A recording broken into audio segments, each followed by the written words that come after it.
आज हम कक्षा 12 के मनोविज्ञान विषय के प्रथम प्रश्न पत्र के दूसरे सेक्शन दूसरे लेसन अधिगम का अध्ययन करेंगे।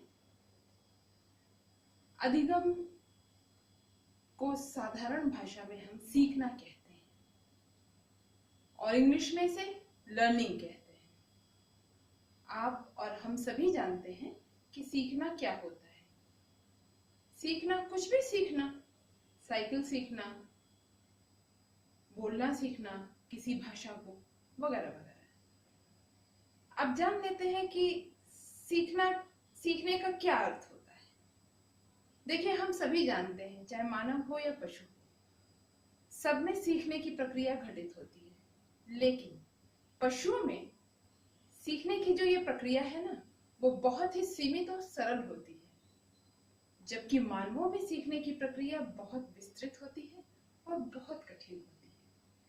कठिन या जटिल होती है, यूं कह लीजिए कि ये बहुत जटिल होती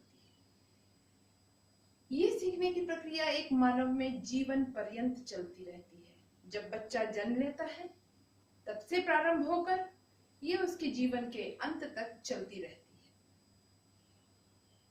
वस्तुतः सीखना व्यवहार में होने वाला एक ऐसा परिवर्तन है जो कि स्थायी होता है और जो कि अनुभव द्वारा अर्जित किया जाता है। उदाहरण के लिए, कोई बच्चा छोटा होता है, जब वह आग को छूता है तो उसके हाथ जलते हैं और उसे जो तकलीफ महसूस होती है, जो दुख महसूस होता है, उसके कारण वो अपने हाथ को खींच लेता है और आगे भविष्य में पुनः आग की तरफ नहीं जाता। तो ये क्या हुआ? उस बच्चे ने सीखा स्वयं से प्रयास करके और उसके व्यवहार में परिवर्तन घटित यह हुआ कि वह आगे आग के संपर्क में नहीं जाना चाहता। तो सीखना एक ऐसी मानसिक प्रक्रिया है जिसके कारण प्राणी के व्यवहार में उन्नतिशील परिवर्तन उत्पन्न होते हैं और ये परिवर्तन अपेक्षाकृत स्थायी यानी कि परमानेंट होते हैं। आज हम सीखने के नियम और परिपक्वता तथा सीखने में क्या संबंध है, इसका अध्ययन करेंगे। परिपक्वता यानी मैच्योरिटी। बच्चा जब पैदा होता है तो उसकी शारीरिक स्थिति अलग होती है, मानसिक स्थिति भी अलग होती है। जैसे जैसे वो बड़ा होता जाता है उसमें परिपक्वता आती जाती है, यानी वह शारीरिक तथा मानसिक रूप से मैच्योर होने लगता है। सीखने और परिपक्वता में क्या फर्क है या इन दोनों में क्या संबंध है, इसे हम समझेंगे। परिपक्वता एक प्रकार की प्राकृतिक प्रक्रिया है, प्राकृतिक मानसिक तथा शारीरिक प्रक्रिया है, जबकि सीखना एक तरह की प्रतिक्रिया है। चूंकि परिपक्वता एक प्राकृतिक प्रक्रिया है, इसलिए इसमें प्रेरणा की कोई आवश्यकता नहीं होती, प्रेरणा की कोई विशेष भूमिका नहीं होती। जबकि सीखना, चूंकि सीखना एक प्रतिक्रिया है, उसमें प्रेरणा की बहुत महत्वपूर्ण भूमिका होती है। परिपक्वता जन्मजात होती है यानी इनबॉर्न होती है, जबकि सीखना कैसी प्रक्रिया है? एक अर्जित प्रक्रिया है जिसे प्राणी या बालक प्रयास करके ग्रहण करता है। परिपक्वता पर अभ्यास का कोई प्रभाव नहीं होता, या यूं कहे परिपक्वता स्वतः से घटित होती है, इसलिए इसमें अभ्यास की कोई जरूरत नहीं होती।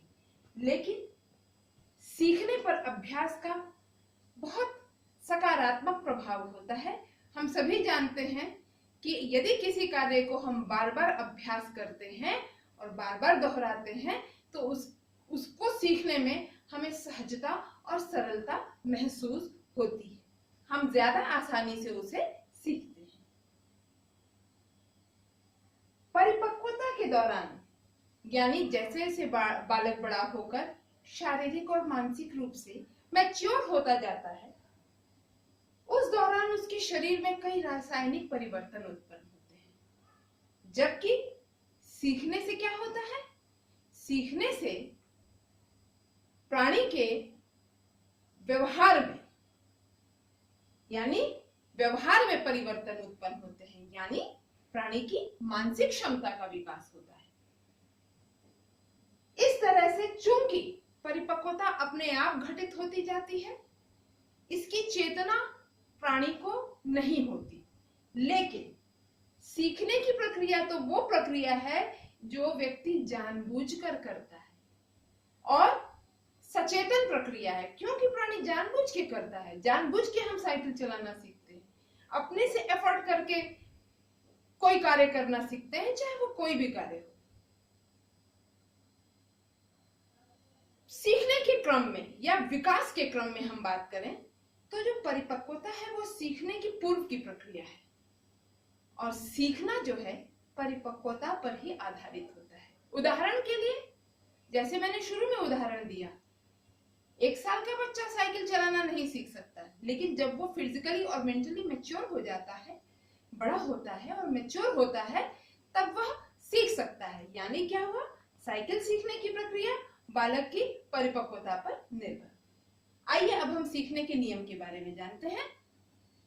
बहुत ही मशहूर प्रसिद्ध मनोवैज्ञानिक है थॉर्नडाइक। थॉर्नडाइक ने सीखने के 3 नियम बताए हैं। पहला है तैयारी का नियम, दूसरा है अभ्यास का नियम, और तीसरा है प्रभाव का नियम। तैयारी का नियम क्या होता है, आइए जानते हैं। जब प्राणी किसी चीज को सीखने के लिए मानसिक रूप से तैयार होता है, तब सीखने की प्रक्रिया संतोषजनक ढंग से घटित होती है और सहजता से घटित होती है। जबकि अगर बलपूर्वक किसी प्राणी को कोई चीज सिखाई जाए तो वो संतोषजनक रूप से नहीं सीख पाता। तो यह है तैयारी का नियम, यानी मानसिक रूप से तैयार होने से सीखने में मदद मिलती है। अगला नियम है अभ्यास का नियम। अभ्यास का मतलब, जब हम किसी कार्य को सीखना चाहते हैं तो उसे बार बार दोहराने से, बार बार उसका अभ्यास करने से हमें उसे सीखने में मदद मिलती है और आसानी से हम सीखते हैं। अभ्यास के नियम के 2 उपनियम हैं, उपयोग का नियम और अनुपयोग का नियम। यानी उपयोग मतलब उपयोग करना, जब हम किसी क्षमता का बार बार उपयोग करते हैं तो वो चीज हमें आसानी से याद हो जाती है, हम आसानी से सीख लेते हैं। और यदि उपयोग नहीं करते हैं, यानी अनुपयोग में रहती है, तो हम उसे नहीं आसानी से सीख पाते या सीखने में परेशानी होती है। तीसरा और अंतिम नियम है थॉर्नडाइक का प्रभाव का नियम। प्रभाव का नियम यानी परिणाम, प्रभाव यानी परिणाम। प्राणी जिस चीज को सीखने से पॉजिटिव उसको परिणाम मिलते हैं, उसे कोई पुरस्कार मिलता हो, उसे कोई लाभ होता हो या आसानी से सीख लेता हो, तो उसे वह अधिक तत्परता पूर्वक सीखता है। तो ये है हमारे 3 हैं थॉर्नडाइक के नियम। इसके अलावा भी सीखने के कुछ नियम हैं, जैसे नवीनता का नियम। नवीनता माने नयापन। जब हम अभी शीघ्र ही पिछले ही कुछ दिनों में, यानी अतीत ज्यादा लंबा नहीं हुआ है, वक्त नहीं बीता है, पिछले ही कुछ दिनों पहले हम कुछ चीजों को सीखे होते हैं, तो ऐसी स्थिति में उसे सीखने में हमें आसानी होती है बनिस्बत इसके कि बहुत पहले की कोई चीज सीख रखी है और लंबे अरसे बाद उसे हम सीखें तो उसमें कठिनाई होती है। पुनरावृत्ति का नियम। पुनरावृत्ति का नियम यानी अभ्यास का नियम। हम जिस चीज को, जिस कार्य को बार बार दोहराते हैं वो आसानी से सीख लेते हैं। और तीसरा है प्राथमिकता का नियम, यानी प्राथमिक कार्य की श्रृंखला में हम जिस कार्य को पहले करते हैं वो कार्य हम आसानी से सीखते हैं और अधिक लंबे समय तक वह कार्य हमें याद रहता है, यानी हम उस कार्य को जल्दी भूलते नहीं। तो ये है प्राथमिकता का नियम। ये हमारे सीखने के नियम है। हम अगले लेक्चर में सीखने का, अंतर्दृष्टि का सिद्धांत, प्रयत्न और भूल का सिद्धांत क्या है, इसके विषय में चर्चा करेंगे।